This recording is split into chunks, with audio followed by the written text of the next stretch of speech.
Revolução de 64. Eu vivi aquele tempo que a autoridade era autoridade. Os aumentos salariais eram determinados pelo governo federal. Chefe era chefe. Aquilo de a lei manda, a gente tem que fazer, o juiz determinou, a gente tem que fazer, tem que obedecer, não é para lei, é para ser cumprida, não para ser discutida. Aquilo valia para muita coisa, valia para tudo. Vocês têm ideia na cabeça do tamanho da encrenca que vocês podiam arrumar e do bem que vocês fizeram para o país ao citar a palavra democracia, que não se citava, porque ela não existia, era sonho. Vocês têm ideia do que isso representou para o país, do que cada um dos que não viveram essa época, do que isso representa para o nosso país?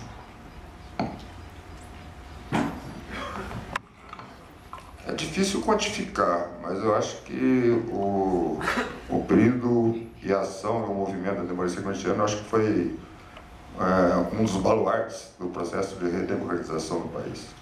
Porque nós temos um povo, infelizmente, ainda com muito pouco acesso à educação, ao conhecimento, à informação, naquele período menos ainda, no caso da informação. E a linguagem de futebol é uma linguagem que atinge o brasileiro em geral, independentemente da sua origem, da sua formação educacional. Então nós conseguimos, de alguma forma, demonstrar, através de atitudes, de ações, que era possível modificar o país para melhor. Agora, eu discordo com você num ponto: as leis têm que ser discutidas, sim. As leis são mutáveis, porque a sociedade é mutável. Ela sempre vai ser mutável.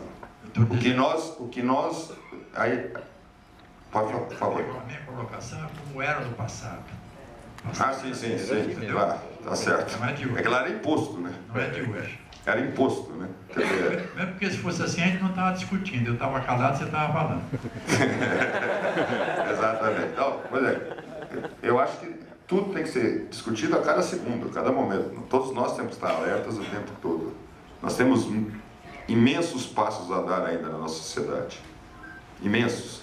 E continuo afirmando que o futebol é peça fundamental nesse processo. O futebol é a linguagem que unifica nosso povo, é a linguagem que todos entendem. E uma das grandes lutas que eu tenho nos últimos anos é fazer com que o jogador de futebol tenha uma formação adequada, que ele tenha consciência de sua importância político-social, porque ele é referência, ele é ídolo, ele é exemplo, e esse cara não pode deixar de estudar, porque ele está viciando uma geração atrás de geração a viver de sonho e não viver de realidade.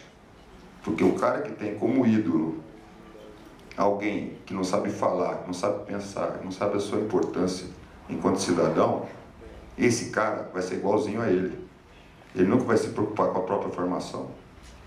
E se a gente inverter esse processo, se a gente exigir, por exemplo, é claro que isso também é algo muito distante, porque nós temos que ter uma emenda constitucional para isso, mudar um pouco o contexto em relação à educação. Se a gente exigisse que o jogador de futebol tivesse pelo menos o nível médio de educação, nós transformaríamos o país todo, que talvez seja o único braço, a única oportunidade de ascensão social que nós temos no país.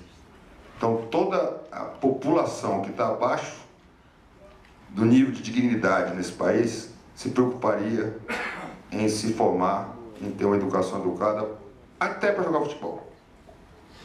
Mas estaremos formando uma geração com muito mais capacidade de discernimento para modificar a própria realidade e a realidade das pessoas com as quais convive. Lisandro.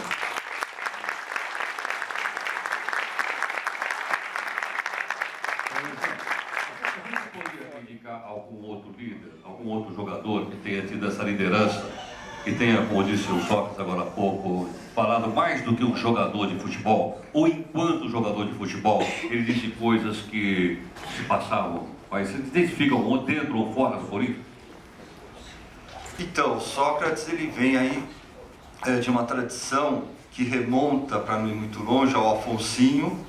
Afonsinho, estava lembrando dele. Isso. Ele Afonsinho jogava no Santos, é isso ou não? Depois jogou no Botafogo, passou pelo Santos do Pelé, foi um precursor ao encontro no Bexiga do Sócrates com o Afonsinho, na época da democracia corintiana promovida pela Folha. Antes ainda, o José Reinaldo de Lima, centroavante do Atlético Mineiro.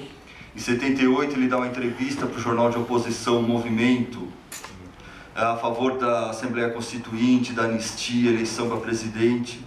Isso quase o tira da Copa de 78, porque depois na apresentação, antes da seleção embarcar para a Argentina, o Geisel sendo apresentado para os jogadores, quando chegou na vez do Reinaldo, deu dedo em riste, disse para o Reinaldo: o que cabe ao jogador de futebol é jogar futebol, ponto e basta, como disse o Sócrates, criticando, né?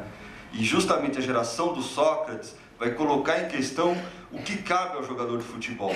Não é só jogar futebol, como o Sócrates disse, não é? É também se transformar em cidadão. É se transformar no autor de si próprio e não ser constituído como uma peça na engrenagem movida pelo dinheiro. Uma pergunta aí? O que foi? Dá para falar algo. Uma pergunta do Magrão, voltando ao contexto do clube e da democracia. Quando você foi para a Itália, Fiorentina, a sua volta, eu como corintiano que vi a sua classe no Morumbi, muitas vezes aqui no Pacaembu, estava louco que você voltasse para o Corinthians. E você foi para o Flamengo. E aquilo me deixou muito triste, né? Eu queria saber se foi por causa desse movimento antidemocracia que já estava, não, vamos trazer o Magrão, ou se foi alguma outra coisa relacionada financeiramente, sei lá. Não, financeiramente nem pensar, né? Joguei tudo fora lá, pô. Deixa $1,5 milhão lá. Não, na verdade não houve interesse do Corinthians, óbvio, né? Já tinha mudado tudo. Eu tinha até um patrocinador na época que era patrocinador do Corinthians. Tinha muito interesse que eu voltasse para o Corinthians, mas a coisa não andou. Na verdade, a democracia corintiana, aproveitando sua colocação, ela gera uma série de reações das pessoas que às vezes me parecem inexplicáveis.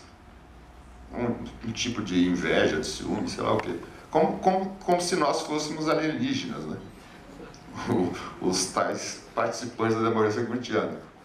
Porque não consigo entender, quer dizer, se você tem capacidade de conviver com pessoas de opiniões diversas, por que não alguma que já fez algo importante, interessante, alguém que participou de movimento X, Y, Z, não importa o que seja. Quer dizer, somos os seres humanos só. Se pensamos mais ou menos,